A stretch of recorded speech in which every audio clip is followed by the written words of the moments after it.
evening. My name is Lemon Jai. This is News Review. Thank you for joining us on the show today. Coming up for you, UDP leader Usainu Dabo has entered Basse to a rousing welcome. Massive crowds welcomed him as he entered Basse yesterday. We have a report for you on that, but Nene Gomez and two Global Home officials are also set to appear in court. I was able to interview Nene exclusively on this battle there between them and the state vis-a-vis the police. Today my guest will be Captain Malick Sanyang, the spokesman of the army. Before we get into all of that, we will quickly look at what the newspapers are reporting on today. We will see the Standard first. The Standard newspaper today is reporting that Jammeh victims ask Barrow to resign over Kanilai visit, saying the Gambia Center for Victims of Human Rights Violations has asked President Adama Barrow to resign over his insensitive visit to former President Yahya Jammeh's family in Kanilai. Chairman Shirif Kijera told the Standard that the president's visit to Jammeh's family demonstrates his irresponsible behavior, leadership and lack of respect to the plight of Jammeh's victims of atrocities. Kijera said the president should, out of respect, tender his resignation with immediate effect to save himself from embarrassment in December. This is according to the Victim Center leader or boss there. PAP, that's People's Alliance Party leader, to go independent after party fails to register. Following months of unsuccessful attempts to get registered by the IEC, the People's Alliance Party, led by Ibrahima Tabora Mane, son of former Lower Niome chief, will now have its flag bearer contest the December election as an independent. It went further to say the party has been fighting to get registered after the IEC ordered them to instead use the new voters cards attestation as opposed to the old ones they used. But speaking at a press conference yesterday, the party leader Mane said he and his party suspected foul play in its efforts to get registered. Daughter has also testified against mother in child abuse case. A young woman, Fatimata Jallo, last week mounted the witness box at the Bundung Magistrates Court to give testimony against her own mother, who is accused of assaulting a six-year-old girl. Her mother, Maimunah Njai, is on trial at the Bundung Magistrates Court for assaulting the child with a hot metal, causing her serious bodily harm. She pleaded not guilty. Away from the Standard, the Point today says defense opens case in Yakumba Jaite's trial. Yusufa Jaite, who was charged along with Yakumba Jaite with obstruction and assault, yesterday testified before Principal Magistrate Aissatou Janin Njai of the Kanifing Magistrates Court. Well, that will be that for the newspapers. Let's take a break now. When we return, we will start the show proper.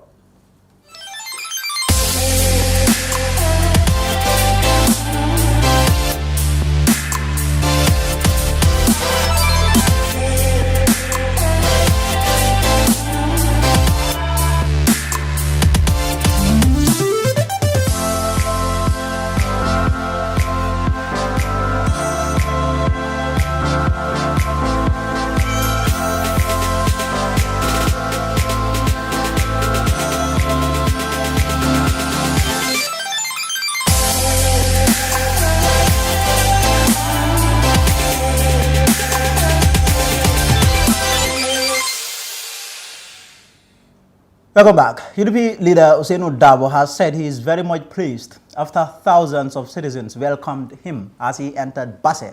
The UDP leader is on a tour of the nation there. Yesterday he was in Basse. And this is a report from the UDP leaders meeting in Basse, URR. A huge welcoming for UDP leader Usainu Dabo on Tuesday evening in Basse.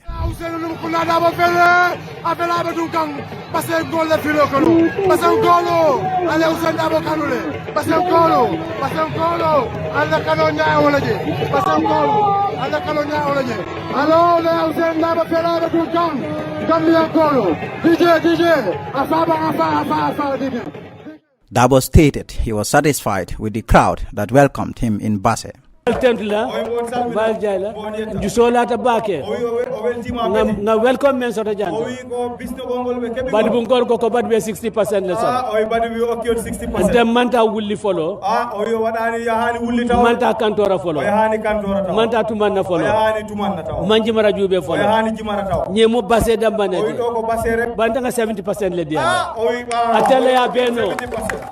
UDP leader Dabo later warned that President Adama Barrow can never go into a crowd competition with him. Mr. President, we don't think boyish. We don't think boys like boys. Boys. We don't think puerile. We are not in any crowd competition. We are in competition of ideas. We are in competition of policies. That is what we are in, not in competition of crowd. But even if it were to be a competition of crowds, your crowd can never match my crowd. That is absolutely true. Mr. Dabo said elsewhere he will use the Basse roads and bridges with pride because the project was realized through his efforts and knowledge. Nganyakang salonyi singanyakang karnam nakato anina londo wale anati janto alkamwele ibafala ko mina OIC kala iko ko banjul mafala iko ko silamuang iko ko ba lola iko ibe electricity natla iko benyi natla Lamin sana hay not sirinjana tel na tata dunia nga dunia yayi tata kadani roke kafu ko yamma ko kodoto pour OIC insa organize no jagambe. Mr. Dabo is on a tour of the nation. He will return to Banjul next week.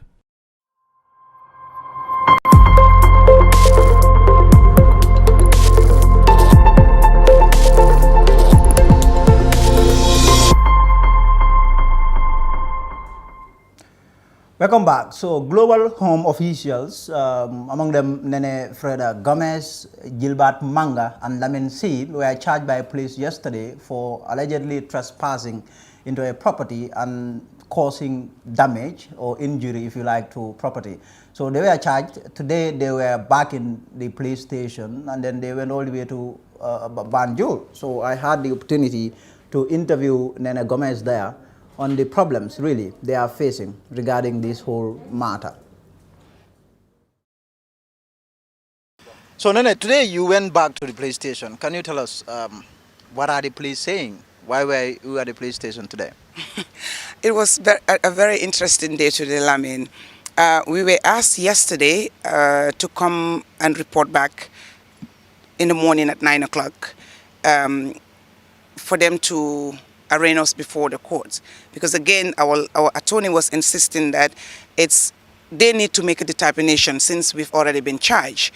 So with that pressure, they said, okay, we're going to go to court today in the morning, and they explained that when we report in the morning, they will take us to Canifin police station where the prosecution team sits. Then they will be the ones to take us to court before a judge or magistrate. So we came with that expectation, and we arrived, and that's when everybody started, jumping around, putting things together. When we arrived, they were still collecting statements from supposedly the complainants or the people that arrested us. Because as of yesterday, there was nothing apart from our cautionary statements and the charge sheet, voluntary statement, which has nothing anyways, because we didn't say anything. So finally, when they got all the statements, or when they got all the statements they could get, we were escorted to Canifin. And when we got to Canifin, the officer that escorted us took the file to the OC, who reviewed the file, and after maybe 30-45 minutes, made calls back to Keraba, telling them that he does not think that this is what prosecuting, or there is no substantial evidences that they can go to court to use to prosecute us, and therefore he can't do anything. And because he's also a landed person, a legal, a lawyer. And he wrote a note as well in regards to that. So we were sent back to Keraba. When we went back to Keraba, again, they were like back and forth, back and forth, back and forth. Then we were told that, well, this Bijilo, where the incident happened, or the alleged incident happened, is in the jurisdiction of Brusubi, so we are going to send the file to Brusubi. And whatever they determine, there is a court in Brusubi, maybe you guys will be arraigned there. And maybe after another 30 minutes or so, we were told that, oh no, we will send you, now you're going back to Kanifing. We've consulted with them. So they took us back to Kanifing. And mind you, this was all in our own cars, because the police don't have a car or vehicle to do this. So basically we were putting them on our cars, going back and forth all these places. So we got to Kanifing for the second time, and the OC met with the prosecution team in his office, asking us to excuse them. So they talked and later invited us in and told us to be honest. We just realized that there is a judgment from the High Court, and that supersedes our powers.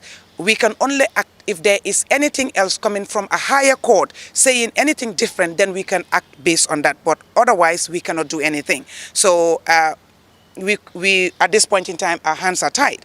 So they did consultations as well with the superiors at the head office, because I think the commissioner of prosecutions sits in Banjul, the police headquarters. So they were advised to send the file to Banjul. So they sent us, escorting us with the file to Banjul yet again. So we met the commissioner in Banjul, who prior to meeting us also had a review of the file with his team. So later on, he met us in his office with two of his staff. I think he called them his assistants, and told us, well, asked us what happened, which was funny. I thought he would have been briefed, or he will look at the file and to be able to understand or know what he needed to do. But again, that comes to tell you that there was nothing in the file that anybody can make sense out of to be able to act or make a decision. So our attorney had to explain briefly the genesis of what has happened and what led to where we are and why we were sent there. So his response was he will also have to consult with his superiors for a way forward, but they may have to send the file to the AG chambers. And he said that with emphasis, we may have to send the file to the AG chambers. But in the interim, he will extend the bail to tomorrow morning, 9 a.m., but later I guess they understand 9 is too early because they don't get to work early, said, okay, 10 o'clock is a reasonable time, which I think one of the assistants raised concern that 9 was too early to make it 10 o'clock. So they say we should report back at 10 o'clock for them to tell us the way forward. So as we stand, I mean, there is no determination. We've been going back and forth, and everybody seemed not to know what to do. And every time any one of them landed, there is a judgment, and we were given possession by the sheriff. You know, they tend to raise eyebrows and ask themselves, what should I do with this? This is beyond me. So this is where we are. So I don't know what they're going to consult and what they will come out with, whether they will send it to the AG chambers or not. We will wait and see. It's becoming interesting by the day. So here's the thing. You were charged by police for criminal trespass, malicious damage to property. Injury to property. Yes, that's what this is malicious injury to property. And then the Attorney General's chambers issue a statement to say that you entered a property that is under litigation. Okay, I will be happy to make that clarification. You have seen the court judgment, that there is an existing court judgment. And it is only a court of competence or a higher court that can overturn or set aside that judgment. What had happened, what they're referring to, I want to believe, is because this judgment the first judgment was obtained in 2019 from the magistrate court. Then another judgment was obtained in 2020 from the High Court in the Court of Justice Achibongo. So now The sheriff acted based on that judgment to give us possession in June, to be specific, June 3rd. But at the time, the anti-crime were still were occupying the place. But they raised concerns that for security reasons, we had already started work and even poured sand and brought in some workers to weld the doors and make some doors where we can keep our work materials and our workers can use to save their things. They granted us access to do all that. But when they raised a concern about security reason, everybody coming in, I even had to go ahead and print visitors cards that I even gave them copies for them to know that anybody that comes in our name without that card, then it is not under our authority. So they were cooperating, so we started to work. But later on, I was advised by my people, since they've raised security concerns, I think it would be nice for us to be patient and just let them be, since they say they're really finding a place to go. Okay, the Interior Minister had told us repeatedly he is working vigorously to get the authorities to get them a place so that he can move the anti-crime. So let's give them time. So that's when we halted and stopped all work, all right? The rooms that we made are still there, all right? We still have the keys. When we go, we open and get in, all right? So now, when the anti-crime finally moved, okay, well, in the interim, we had filed a process in court telling the court that they need to enforce the judgment, the existing judgment, because the sheriff also were having not having cooperation from the IGP. When the sheriff execute a judgment, it's the police that help them to enforce or for the execution, but they were not getting the cooperation of the police to enforce the judgment. So that was also the hindrance, I mean, the challenge that they complained to us. So now we went back to court and filed a process called the mandemos, that is to tell the court that can you please enforce the judgment that you've already given us. All right. So now if the anti-crime had moved, which means that process has been overtaken by events. It serves no purpose anymore because the judgment, the process was only saying, it wasn't saying anything else but court, please enforce the judgment that you already give us. So it has no relevance anymore. It has been overtaken by event. So if the AG is referring to that judgment, I think they ought to know better. They really need to advise themselves well before they come out with statements that really is an insult to their person or their institutions. Do you know at all whether they have instituted a countersuit, a legal action? Not to our knowledge, not to our attorney's knowledge. And may I say this, even if they wanted to, I think they don't have the time right now. Time have elapsed because when we got that judgment in 2020, I mean, they had done not, because they came to court and conceded. Okay, they conceded and said, we don't have a case, we are conceding. Even to the 500,000, $500,000 claims of damage we asked for, they considered and said, yes, we will pay in court. The judge gave a judgment. So what are you going to appeal against? They had an opportunity, it's their right to appeal, but the time that, you know, the law gave them to appeal has elapsed. So they were left with no option. There was no possibility of appealing, apart from the mandemos that I said was filed by us, and that has been overtaken by events. So what are they talking about? They mentioned two processes. Which process? There cannot be processes in court going when we are not aware. We are a party to it. We will be served and we will be answerable to those processes. So how come we are not aware of those judgments? So it's really bogus, and it's just a way of, you know, the trend yet again that they always play with people's mind. How did you get this land?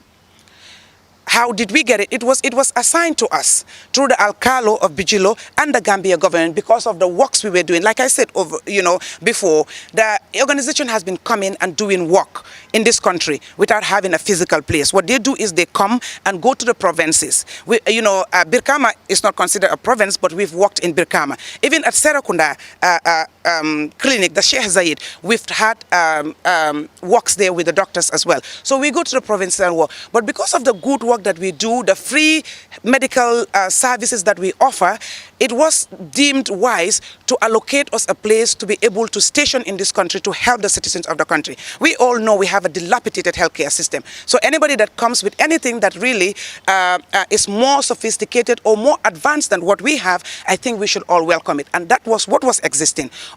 So when that happened, the land was allocated, all the processes were done, the lease was done, the NGO status, the memorandum of understanding was done between the organization and the Minister of Health. So basically the hospital was in full-fledged, it was operational, and people are now remembering when they visited at hospital, the kind of services they received and how beneficial and helpful it was to them compared to what is existing right now. So people remember, and people are coming to us and tell us, I've been there for this, I've been there for this. So people are talking about it. It's not like we are just saying or assuming it was in existence.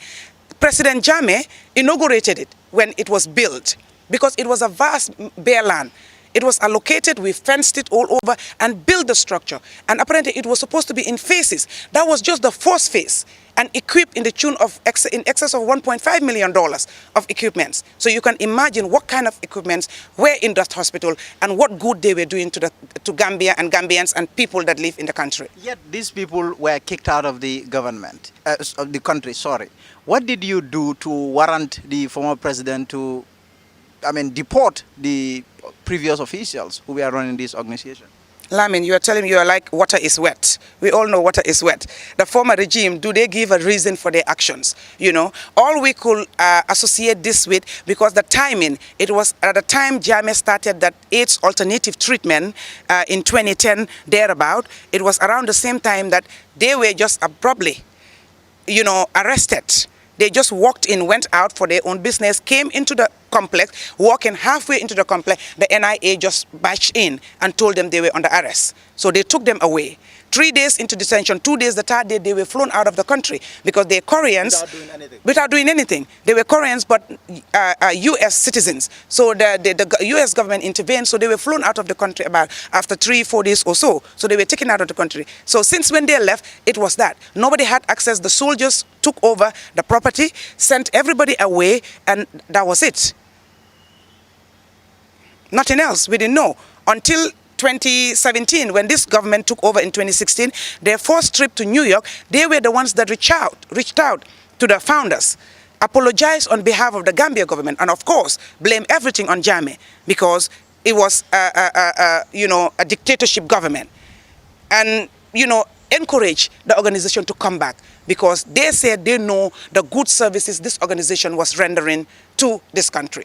And let me tell you what, they sent a delegation to the alkali of Bijilo, but the alkali said to them, categorically clear, leave them alone. I know what they have done to the people of this country, especially people of Bijilo where I serve.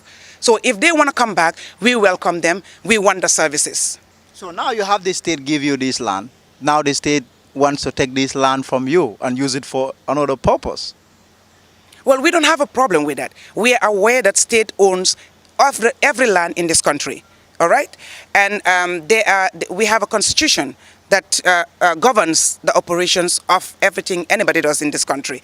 But that constitution that gives state to take back any land from anybody also gives powers or guidelines to how you take that land back. You cannot take a community property for an individual use. It's against the Constitution. It's against the Land Act. We are aware of that. We're not saying don't take it. But OIC individual use? Of course, it's not. They're hiding behind the OIC. The honest truth is, it's not anything to do with the OIC. Yes, they want to build a hotel for the OIC, but the hotel that they build it. Part of the OIC? No, hold on. No, it's not a part of the OIC. They claim it's the OIC, but the real truth here is they have signed a contract with a private investor, and then the government is going to put the land, okay, the investor will use the land as collateral to go and look for financiers to finance this hotel. That is what is happening, and that is the truth. The documentations are there to prove that, and that is what we use in the courts to substantiate that what they're claiming, because they wrote to us and said they're using it for presidential villas. But they've contradicted themselves over and over and over, and the records are there to prove that. So we were able to prove to the courts that what they're saying is not it, and this is what they want to do it. And the courts looked at it and were able to see that our intent supersedes theirs. So they gave judgment and say give them back their land to go and do their business. But this is the truth. They're hiding behind the OIC. The private investor will build a hotel. They use it for the OIC. If the OIC ever holds, then after the OIC, he continues to use it as a private hotel. But that is ridiculous. In this country, we've just seen weeks back or days back, that was just the latest. Nurses crying on top of their lungs. 4 babies on a bed. Their mothers are on the floor. So who wouldn't want a hospital in this day and age? We have hotels that have been closed for so long, but the pandemic COVID has hit so hard that hotels are not working. You know, they're not making business. A lot of hotels have been closed for years, 2 years, 3 years. If you want to help development, local businesses, okay? And by the way, this investor is not a Gambian. So you're not helping Gambians develop. You're not helping local businesses, local investors. You're helping foreigners who will come and invest here, then take it back to their countries and develop their countries. So if you want to help the countries, harness the resources of these countries, develop the country, invest in the local businesses. There are so many locals, Gambians, who own hotels but are struggling to run it, especially when this pandemic hit. Invest in those. Change those hotels to 5 stars. You can do it. Then we will have 5, 6, 7 5-star hotels in this country. It only adds to the development of the country. Why are we looking for 1 5-star hotel or 1 presidential villa? We can have 2 or 3. So are you still going to, let me use the police's word there, trespass into the property? Are you still going to go there? No, I am not trespassing. I am going into my property that I legally own. So I mean, that's the word they use. I don't buy into it. I don't think it holds water. It's water under the bridge. I go to my property that I own. So I walk in there legally. Anybody that is there, they're squatters. They are the ones trespassing because they don't have the authority. I don't give them right or authority to be there. So they're the ones trespassing and they're the one legally there. I mean, illegally there. I own the property. So when I walk in there, it's my property. Thank you, Nana. Thank you. Welcome back. So these days there has been reports of a coup plot, well, in the army. I mean, these reports have been out there. Yesterday, the military came up with a statement to dismiss these reports. I am joined by the spokesman of the army, Captain Malick Sanyang. We will discuss this. We'll also talk about soldiers, troops receiving training in Turkey as part of a mission, a UN mission. We'll also talk about President Barrow visiting Kanilai, where he addressed troops there. We'll also talk about the National Guard and their operation against crime, helping the police in terms of fighting crime in the country. We'll discuss all of these things. Cap, thank you very much for coming. You're welcome. Let's begin with the elephant in the room. This coup claims there. Yesterday you issued a statement saying this is not true. Well, the reports are saying that officers in the army from a certain tribe. Really, this is scary. When I saw it myself, I found it scary. What is going on? Is this true?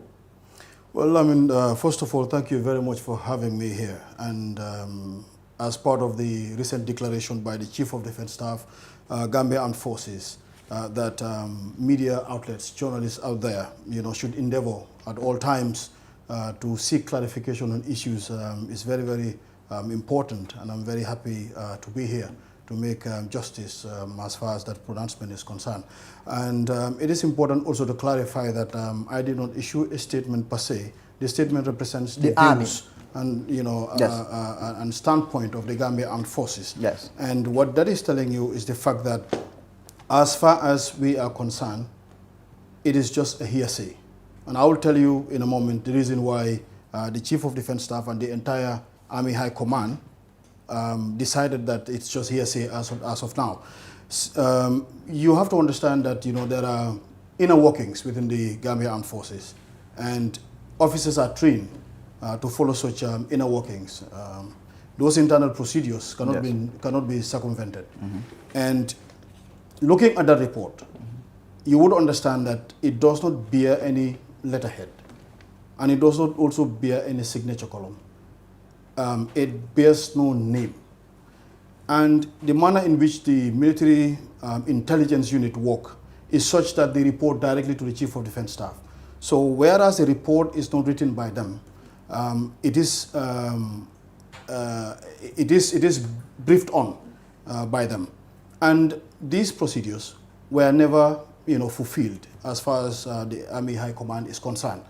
And the Chief of Defense Staff only was made aware of the existence of this purported report after a claim by one of the officers mentioned to have run into the report. And as such, he went to the Deputy Chief of Defense Staff to indicate to him exactly their worries and concerns, of which he wasted no time in contacting the Chief of Defense Staff. After which he gave them an immediate audience, because he was already getting ready to go for Zuhur prayers, and he suspended that, knowing the gravity of what a coup is. But after interacting with them, there was nothing of substance or fact that could back that water report. And it was there and then. He told them, as far as I'm concerned, this is hearsay, because this has never followed any due process, and as far as I'm concerned, this could not have come from the military intelligence unit. Which officers were mentioned, were purported or said to have been part of this, and what role do they hold in the army? These officers actually hold very important appointments within the armed forces, and these are officers also that we have known so far to have given their best to this country. And these are officers that the Gambia Armed Forces have invested heavily in terms of building their capacity. So what is important at the end of the day is not about their names, especially ascribing them, to tribes. So when we are joining the Gambia Armed Forces, we do sign documents. And in none of those documents would you find a specification to say what is your ethnicity or what is your tribe. It does not exist. So therefore, we don't want to refer to our officers that are serving diligently this country, under the brand of this tribe or that tribe. Everybody is actually dealt with in accordance to the merit of your conduct, be it positive, be it negative. Yeah. So, these are officers who hold very important positions in the army, but did you at all try to trace the origin of this letter? You are saying it doesn't have a letterhead, nobody signed it, it didn't come from the military unit. Yes, efforts are in place, of course, to ascertain where it could have come from. You understand? But the reality of the matter is this. We have seen in the past where people will just be mentioned by name and then purported to have been involved in some sort of coup here and there, and then immediately they will be arrested. Immediately some of them will be jailed. Some will be dismissed immediately. And this is exactly what the Chief of Defense Staff is actually avoiding at all costs, not to return to the past.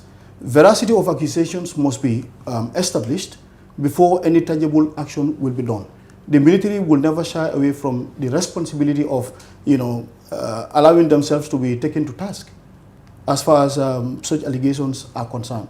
So therefore, efforts, obviously, are in play currently to try to find out exactly where this document must have come from. And that is why, in the write-up you would have seen that open door policy to say, if you are out there, whether it's an individual that is behind the report or groups of individuals, our doors are open for you to come in and then verify or supply us any tangible fact, any tangible evidence that you have, so as to enable the armed forces get to the bottom of these claims. Also, you are saying at that meeting, the CDS quickly dismissed this as something that doesn't have any leg or hand. But, we've seen previously the army arresting some of your officers, court-martialing them for a coup. This what so-called WhatsApp group coup, led by Captain Bireya Jammeh, and then later they were jailed. That was investigated. So did you at all initiate any investigation as to establishing the veracity of this one? That is what I am saying. The military intelligence unit, of course, naturally, would be doing their organic work. That is to try to find out exactly where this purported report must have come from.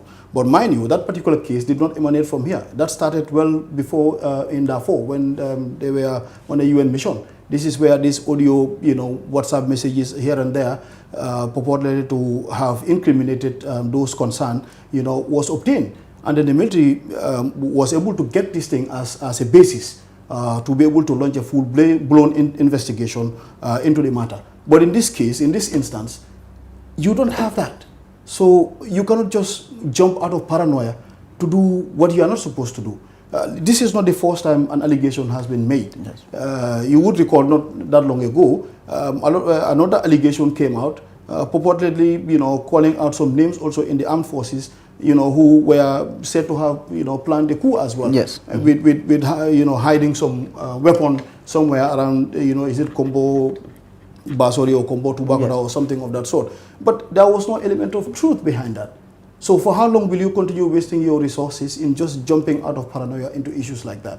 So there has to be merit as to allegations that will come forward, and then the army will never shy away from getting, a full-blown investigation done to make sure that, the truth of the matter, is established. However, the issue here, in fact, is the fact that if you want to allege officers, but you do not have to ascribe their names to tribes, because this is dangerous. That one is very disturbing and dangerous. But let me ask you, is everything all right in the army in terms of some of these claims that are out there? The issue of ethnic profiling in the army. You have officers or army people, army citizens who are feeling that they are being targeted because they're from a certain tribe. Do you have that problem in the army? As far as I am concerned, I cannot tell you on daily basis how many offices I do enter. And I cannot also be able to really say how many officers I interact with. But I know that they all come from diverse backgrounds. My Fula is not strong, I speak Fula. My Wolof is not strong, I speak Wolof. My Mandinka is not that strong, I speak Mandinka, I speak Karoninka. And it's not only me, you will have many officers who are able to speak a lot of these other languages. And then, the Gambian forces is just the mirror of the Gambian society. We come from homes, and then we have allowed intermarriages amongst ourselves. I am here, I have, nieces and nephews, who come from different ethnicity. So at the end of the day, it will defeat the purpose of having an armed forces that is fit for purpose and that is for everybody in the Gambia. And as far as I'm concerned, these are rumors, these are not realities. People are sent on courses, and then if you look across those people that are sent on courses, they come from everywhere. And presently, if you look at the appointment holdings in the Gambian forces, they come from everywhere. So ethnicity is not a problem? Ethnicity is not a problem. And if, per se, a particular tribe is targeted, just going by that purported report, for example, most of the positions that are there, you would say that they are occupying quite a substantial amount. Why would that happen if there is any prejudice against that particular tribe? So that is not exactly something that holds any water. Also, let me ask you about this report of soldiers in their numbers really resigning from the army. Do you have that problem? People leaving the army because they are not happy. They just want to quit. We do not see people leaving the armed forces as a problem. People have an array of reasons why they would serve their nation, and equally would have a lot of reason for resigning and then venturing into other aspects of serving the Gambia, whether privately or through other government institutions. It is important to note that every intake would have an initial lifespan. It's either you sign for 9 years or you offer 12 years straight. If it is 9 years, you will have to have a 3 years in the reserve. So once that clocks 3 months prior to that time, you will be notified by the records office that, hey, you have served 9 years and then 3 years you will be in reserve. Or, yes, hey, you have clocked 12 years, yes, and then you need to prepare and then make a choice. And the choice is this, is either you continue or you resign. And this is backed by law. So we don't see a problem if someone wants to say, I want to exercise my right, as far as the law is concerned, to say, I have served my nation diligently and I want to retire. That is very, very normal. And this happens in every batch. It happens in every intake. So this is not something new as far as the armed forces. Let's say in the last year, how many people have quit the army? In the last year, let's just confine it to the last intake, which is intake 30. About 137 left. So because the Gambia is small in population size, you may think that is alarming.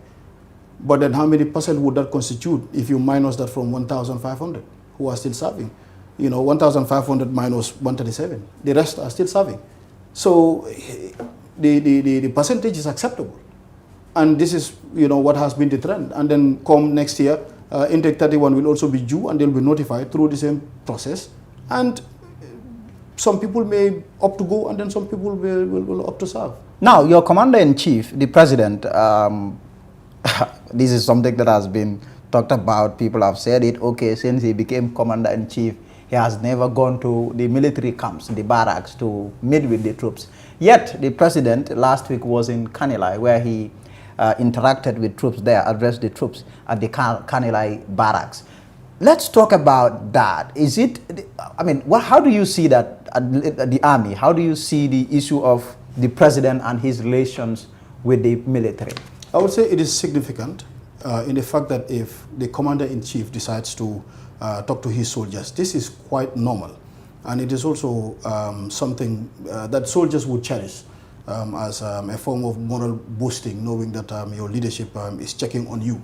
However, the beauty of the military is we don't question our leaders. Whatever they give us is what we accept. You cannot demand from your leader to say, visit me every day, because that leader is tasked with other responsibilities. So we need to be sensitive to those realities as well. However, out of his busy schedule, at his own accord, if he decides to say, hello, I'm here to see you, we would obviously cherish that moment and then treasure that moment. And this is what we know in the armed forces. The Chief of Defense Staff is tasked with the operational running of the armed forces. So he is the face that soldiers should be more familiar with than the commander-in-chief. And then it goes like that. Every unit has a unit head, and that unit head should be the face that the soldiers will get used to. So that is how, the ladder goes down. The Commander Gambia National Army, is the closest to all these other, battalions that are out there, infantry battalions. And equally, the Commander Gambia Navy is also the one closest to them. And then the Commander Republican National Guards is also the one closest to the guards. So the higher you go, the rarer you would tend to see the faces of the commanders, and which should be very normal. Since he became commander-in-chief, what transformation has he brought to the army? Well, as far as I'm concerned, everything that the army does, the army does that under the auspices of the government, and him being the commander-in-chief of the armed forces, and of course the head of state at the same time. Anything positive that is happening within the army obviously would have to have his blessing. Otherwise, all the officers so far who have benefited from this magnanimous gesture of attending training programs overseas would not have gone.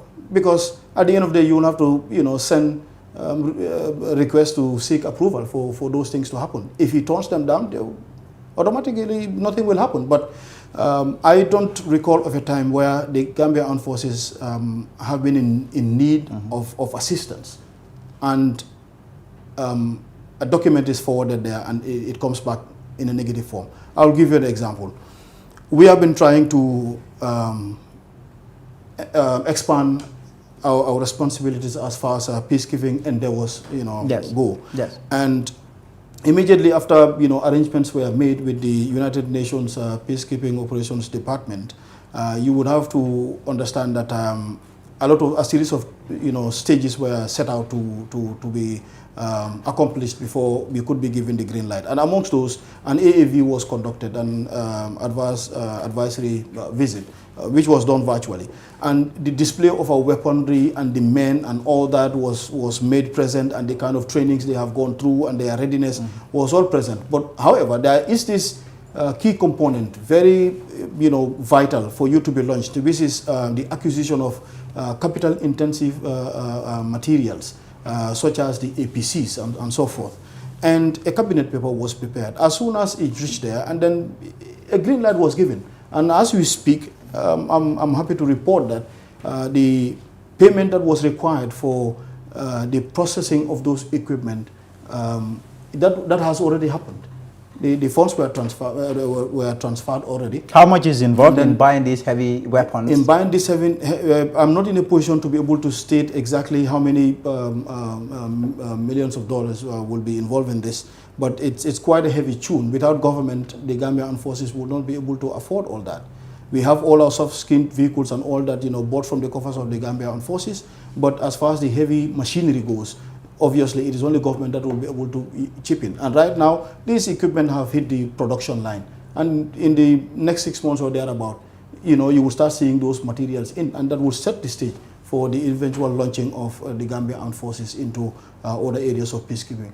Yes, I know you've gone very far with that. some of your troops, you've sent them to Turkey, you've split them into two, QRF-1 and QRF-2. QRF-1, 2, and 3. And 3, yes. We've seen one of the QRFs go to Turkey for training. What exactly is the army or the military lacking in terms of training, which sparked the issue of you traveling to Turkey to train? We have to tell you this. The Gambian forces has been able to gather a lot of experience in the past years.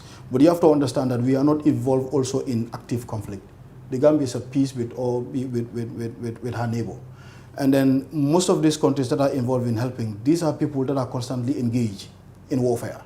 So it's one thing to understand textbook issues, but it's also another thing entirely learning from the experiences, of others. So based on that informed decision, command decided that okay, the British are here, and they offered to train QRF-1. And currently those are the ones at Yundum, through a series of exercises with the British. And also the Turkish also chipped in to say, we are going to take care of QRF-2 and QRF-3. And then as a result, sometime in April, they sent a team of language instructors that came and then, took the troops through intensive language course. After 3 months, they had completed. And then Turkey fulfilled part of their pledge to say, we are going to airlift also them in batches to take them to Turkey so that they will have direct access to our training facilities, so as to still contribute in preparing them enough to be able to discharge their functions properly when launched into peacekeeping. So which country exactly are you looking at in terms of these UN peacekeeping missions? Well, we don't have a say as to which country exactly, but as far as we are concerned, our current possible deployment is contingent for the condition of Central African Republic as it stands. But this is subjected to change depending on what the UN will want at the end of the day. But right now our training and our everything is tailored to suit the environment of the Central African CAR. The female soldiers, I mean, they are also very important. I mean, if you look at, in any military setup, it is the men. Most of the generals would be men. Most of the commanders would be men. In the military, how about where do you put the women? I know at least we have one military general in the army, but where do you put the women? The women are put wherever they are fit to serve. And here is the thing, in the armed forces, we don't segregate when it comes to gender inclinations. Such that during our meetings, you'll be amazed to find out that everybody is simply addressed as gentlemen. Yes. And some of the women will even be offended if you call them ma too much. Yes.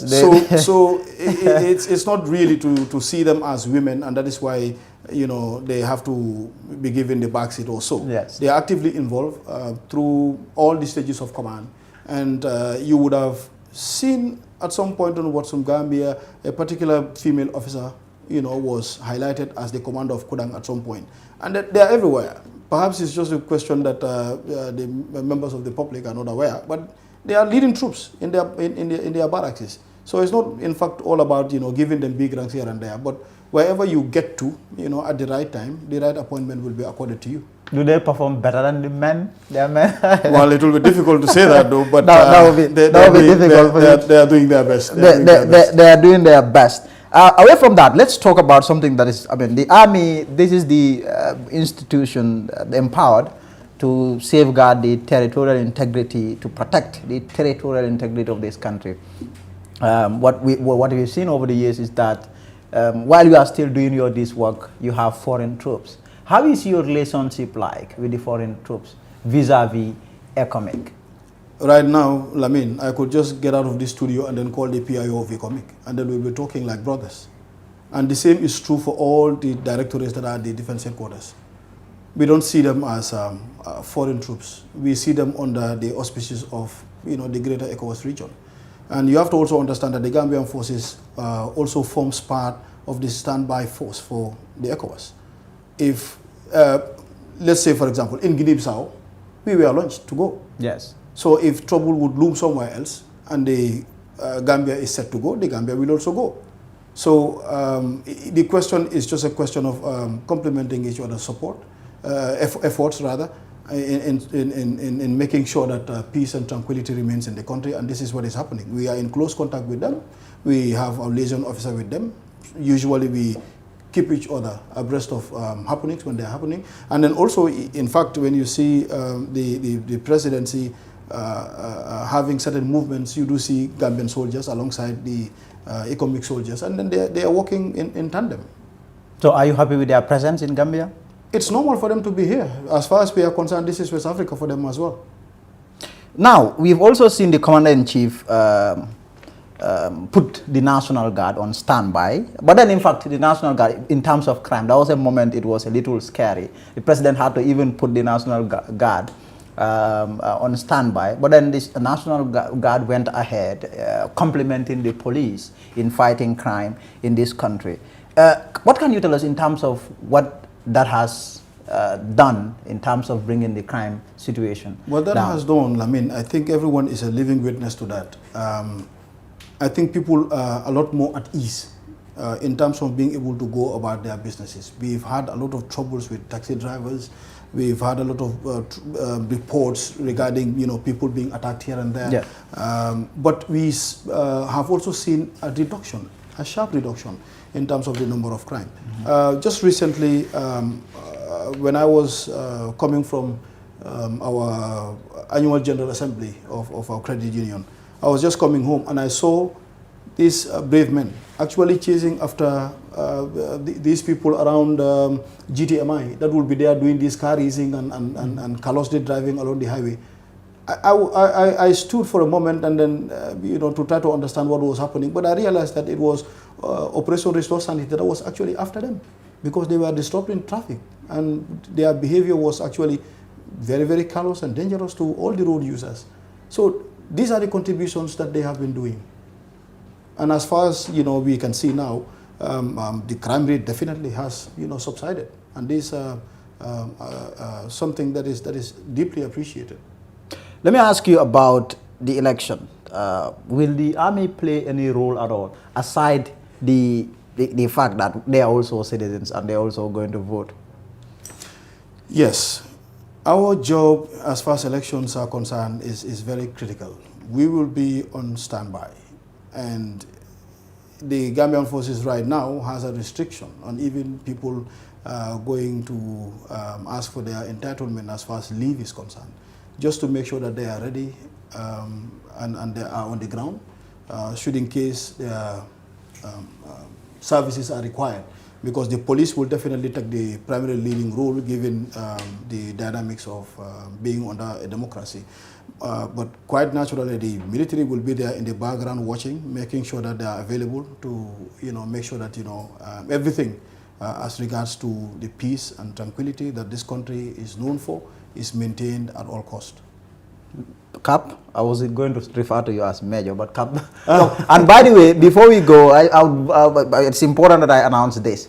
He has just been appointed, he has a few weeks ago been appointed the Acting Director of Press and Public Relations of the Army, Captain Malick Sanyang. Congratulations on your new role. Thank you, Lamin. Yes. Thank you, Lamin. Thank you very much for coming. I appreciate it. Thank you. The pleasure is Thank mine. you. Thank you for being on the show. Thank you. So that will be that for the show today. He was my guest, Captain Malick Sanyang of the Army. We'll be back tomorrow. Until then.